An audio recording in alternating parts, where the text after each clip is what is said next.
SLC Academy welcomes to all of you. Today's live session, class 10th, chapter 14 statics सांख्यिकी। हम लोग आज chapter 14 statics सांख्यिकी के बारे में पढ़ेंगे और उसके कुछ क्वेश्चंस भी देखेंगे। आप लोग सभी लाइक करें, शेयर करें ज़्यादा से ज़्यादा लोगों को चैनल, ताकि अपडेट मिलता रहे। सांख्यिकी की बात करते हैं, स्टैटिक्स की। तो सांख्यिकी गणित की वह शाखा है जिसमें आंकड़ों का संग्रहण, प्रदर्शन, वर्गीकरण और उनके गुणों का आकलन का अध्ययन किया जाता है। यानी कि आंकड़ों को संग्रह करना, प्रदर्शित करना, वर्गीकृत करना, ये सारे हम लोग इसके अंदर पढ़ेंगे। समानांतर माध्य की बात करते हैं, अर्थमेटिक मीन। देखिए, अर्थमेटिक मीन गणित एवं सांख्यिकी में समानांतर माध्य आंकड़ों की केंद्रीय प्रवृत्ति की एक गणितीय माप है। इसे प्रायः औसत या माध्य भी कहते हैं। क्या कहते हैं? औसत या माध्य। किंतु जब इसे दूसरे प्रकार के माध्यों से अलग करते हुए देखना हो तो इसे समानांतर माध्य कहते हैं। इसी के बारे में हम लोग आज पढ़ेंगे, समानांतर माध्य के बारे में, अर्थमेटिक मीन के बारे में हम लोग डिटेल से पढ़ेंगे। अरिथमेटिक मीन की बात करें, समानांतर माध्य, तो हमने पहले ही आपको समानांतर माध्य बताया था, फिर से रिपीट करना चाहते हैं। किसी भी डेटा का माध्य एक एवरेज, औसत होता है। यदि डेटा के योग को उसके संख्याओं से विभाजित किया जाए तो वह उस डेटा का माध्य कहलाता है। माध्य का जनरल फार्मूला की बात करें तो माध्य बराबर ऑब्जर्वेशन का योग बटा ऑब्जर्वेशंस की संख्या, यानी कि टोटल योग बटा उनकी संख्या होता है। मान लीजिए x1, x2, x3 dot dot dot xn data के n ऑब्जर्वेशंस हैं, तो माध्य मेन फार्मूला इन स्टैटिक्स के आधार पे x is equal to sigma xi upon n, जहाँ xi ith observation, sigma xi observations का योग और n बराबर ऑब्जर्वेशंस की संख्या होगी। और इसी फार्मूला के आधार पे हम जनरल फार्मूला यूज़ कर सकते हैं। सभी ऑब्जर्वेशंस को जोड़ लेंगे, सम कर लेंगे और उनकी संख्या से उसे डिवाइड करके हम लोग मीन ज्ञात करेंगे। आपके सामने प्रश्न है, निम्नलिखित डेटा सेट के माध्य ज्ञात कीजिए। 34, 27, 20, 12, 18, 25, 42, 15, 10 दिया हुआ है। गिवन है हमारे पास xi इज इक्वल टू 34, 27, 20, 12, 18, 25, 42, 15, 10। तो टोटल डेटा जो यहाँ पे है हमारे पास 9 डेटा है, काउंटिंग करने पे पता लगा। अब हम माध्य का फार्मूला, जो जनरल फार्मूला है वो हम लगाएंगे।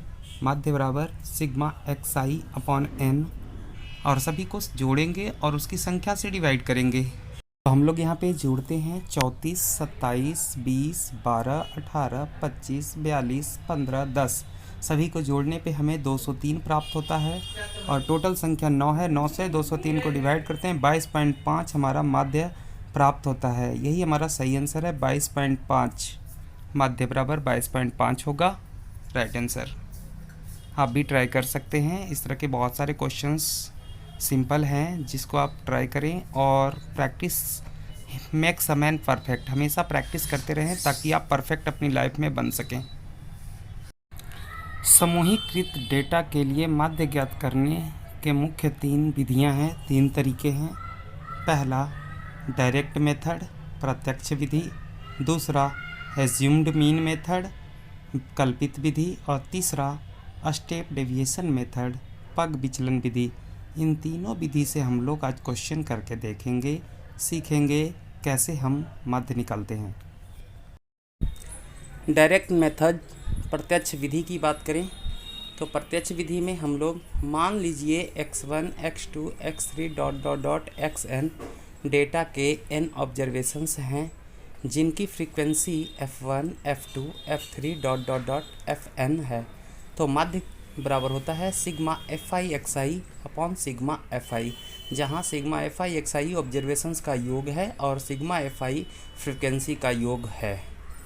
देखिए क्वेश्चन यहाँ देखते हैं, निम्नलिखित डेटा में विद्यार्थियों के परीक्षा के अंक दिए हुए हैं। तो माध्य ज्ञात करें।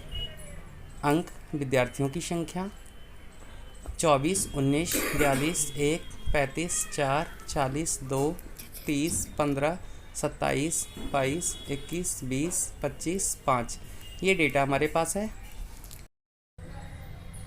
अब हम इनका मल्टीप्लाई XI और FI का मल्टीप्लाई करेंगे। 24 को 19 से 456, 42 को 1 से 42, 35 को 4 से 140, 40 को 2 से 80, 30 को 15 से 450, 27 को 22 से 594, 21 को 20 से 420, 25 गुने 5 125, sigma FI equal to 86, sigma FI XI equal to 2307। इस तरह से हम टोटल निकालते हैं। अब फार्मूला लगाते हैं, माध्य बराबर sigma FI XI upon sigma FI। तो सिग्मा FI XI की वैल्यू जो हमारे पास है वो 2307 है और उस सिग्मा FI का वैल्यू जो है 86 है। 2307 को 86 से डिवाइड करते हैं और भाग देने पे हमारा जो वैल्यू आएगा 26.8 आएगा। यही हमारा माध्य है। इस प्रकार से हम लोग FI XI का मल्टीप्लाई निकालते हैं, गुना करते हैं और उनका सम जो सिग्मा FI XI होता है और सिग्मा FI से डिवाइड करते हैं उसे। जैसे हमने फार्मूला लगाया 2307 को 86 से डिवाइड किया और 26.8 प्राप्त हुआ। एज्यूम्ड मीन मेथड कल्पित विधि। कल्पित विधि की बात करें तो इसमें डेविएशन हमें ज्ञात करना होता है। इस तरीके में डेटा टेबल को फ्रीक्वेंसी डिस्ट्रीब्यूशन टेबल के रूप में लिखना होता है। उनके वर्ग यानी कि क्लास के साथ लिखते हैं हम उन्हें फ्रीक्वेंसी डिस्ट्रीब्यूशन में। इसका फार्मूला है माध्य x is equal to a plus sigma FI DI upon sigma FI, जहाँ a बराबर एज्यूम्ड मीन, FI बराबर वर्ग की ith आवृत्ति, DI बराबर XI माइनस a वर्ग की विचलन डेविएशन, सिग्मा FI बराबर n कुल ऑब्जर्वेशन की संख्या और XI बराबर ऊपरी वर्ग सीमा और निम्न वर्ग सीमा का आधा होता है। और इस फार्मूला का इस्तेमाल करके हम लोग कल्पित विधि से माध्य ज्ञात करेंगे। आइए देखते हैं कुछ क्वेश्चंस। अध्यापक के पास साल के 38 विद्यार्थियों के अनुपस्थिति का रिकॉर्ड है। अनुपस्थित विद्यार्थियों की माध्य संख्या ज्ञात करनी है। हम डेटा मिला हुआ है, हमारे पास दिया हुआ है दिनों की संख्या, विद्यार्थियों की संख्या 0 से 6 11, 6 से 10 10, 10 से 14 7, 14 से 20 4, 20 से 28 4, 28 से 38 3। इसके आधार पे सबसे पहले एक टेबल हम बनाते हैं, फ्रीक्वेंसी टेबल, जिसमें दिनों की संख्या और विद्यार्थियों की संख्या दी हुई है। विद्यार्थियों की संख्या FI होगी और हम XI ज्ञात करेंगे, जहाँ पे XI के लिए ऊपरी वर्ग सीमा तथा निचली वर्ग सीमा का आधा हम ज्ञात करेंगे। इसके बाद हम DI के लिए विचलन ज्ञात करते हैं। विचलन 17 हमारा है और DI बराबर XI माइनस A, तो हम 17 में से माइनस XI में से माइनस करते हैं तो -14 -9 -5 0 7 16 हमें प्राप्त होता है। अब यहाँ पे हम FI और DI को गुना करेंगे और FI DI को गुना करने के बाद हमारा जो डेटा आएगा उसका टोटल सम निकालेंगे और इसके आधार पे हमारा सिग्मा FI और DI जो होगा उसकी वैल्यू -159 होगा और सिग्मा FI की वैल्यू जो होगी वो 39 होगा। तो माध्य का फॉर्मूला हमारा है A plus sigma FI DI upon sigma FI बराबर 17 प्लस माइनस 159/39 बराबर 17 प्लस माइनस 4.07 बराबर 12.93, जो कि हमारा सही आंसर है। माध्य बराबर 12.93। इस तरह से आप लोग डेविएशन मेथड का इस्तेमाल करके निकाल सकते हैं। और दोबारा हम अगले पग विचलन विधि पे चलेंगे, पग विचलन विधि के बारे में पढ़ेंगे। जब डेटा के मान बड़े हों तब हम पग विचलन विधि यानी कि इस तरीके का इस्तेमाल माध्य निकालने के लिए करते हैं। देखिएगा यहाँ पे स्टैंडर्ड एविएशन मेथड की हम बात कर रहे हैं, जिसमें माध्य का फार्मूला होता है A plus sigma F I U I upon sigma F I into H, जहाँ H बराबर होता है L2 माइनस L1। हम सभी का डिटेल यहाँ पे बता रहे हैं। A बराबर होता है एज्यूम्ड मीन, एफ आई बराबर होता है वर्ग की ith आवृत्ति, और D बराबर होता है एक्स आई माइनस ए, और यू आई बराबर एक्स आई माइनस ए अपॉन एच होता है। सिग्मा एफ आई बराबर n कुल ऑब्जर्वेशंस की संख्या होती है, और एक्स आई बराबर होती है ऊपरी वर्ग सीमा तथा निम्न वर्ग सीमा के योग का आधा, हाफ। इस तरह से हम लोग पग विचलन विधि के फार्मूले का इस्तेमाल करेंगे और क्वेश्चंस देखेंगे। सभी छात्र इस फार्मूले को नोट कर लेंगे। कोई प्रॉब्लम होगा तो कमेंट बॉक्स में हमें भेज सकते हैं।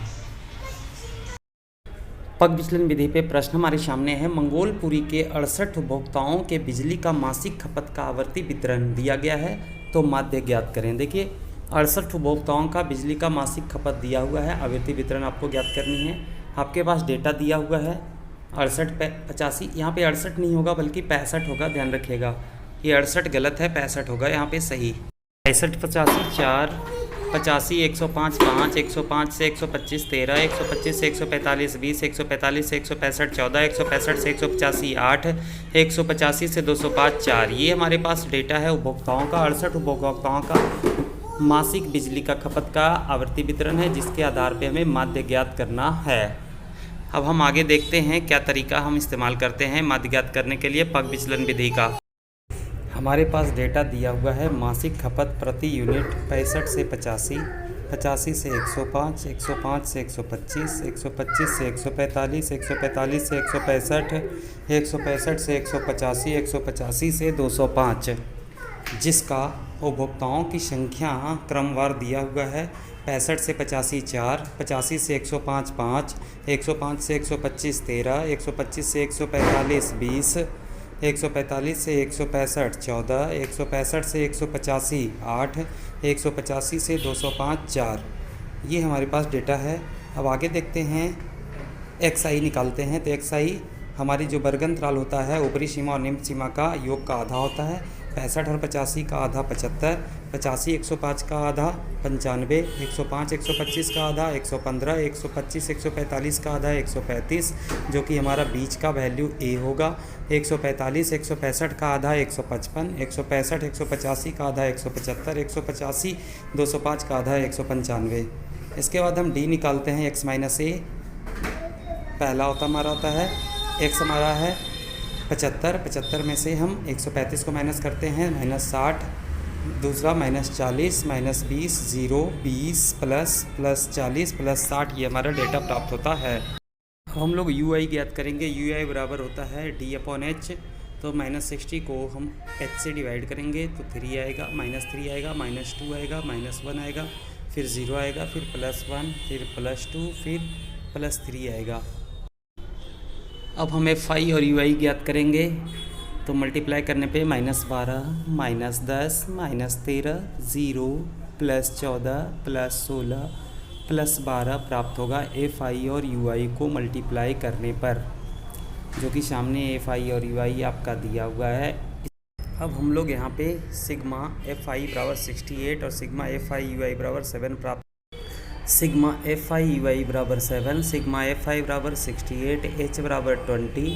माध्य का फार्मूला यूज़ करते हैं पग विचलन विधि से। A plus sigma F I U I upon sigma F I into H, जहाँ पे ए बराबर 135 है। 135 प्लस 7/68 गुने 20, 135 प्लस 20 से 7 को गुना किए 140, 140 को 68 से डिवाइड किए तो हमारा वैल्यू यहाँ पे 2.058 प्राप्त हुआ, और 135 में 2 को जोड़ने पर 137.058 प्राप्त हुआ। इस तरह से हम लोगों ने आज प्रत्यक्ष विधि, कल्पित माध्य विधि और पग विचलन विधि 3 विधि सीखे हैं। हम लोग आज 3 विधि सीखे। अब हम अगले वीडियो में माध्यक और बहुलक निकालने के लिए आपको सिखाएंगे। जल्द ही हम दूसरा वीडियो भी लेकर के आएंगे। ज़्यादा से ज़्यादा लोगों को शेयर करें, लाइक करें और सब्सक्राइब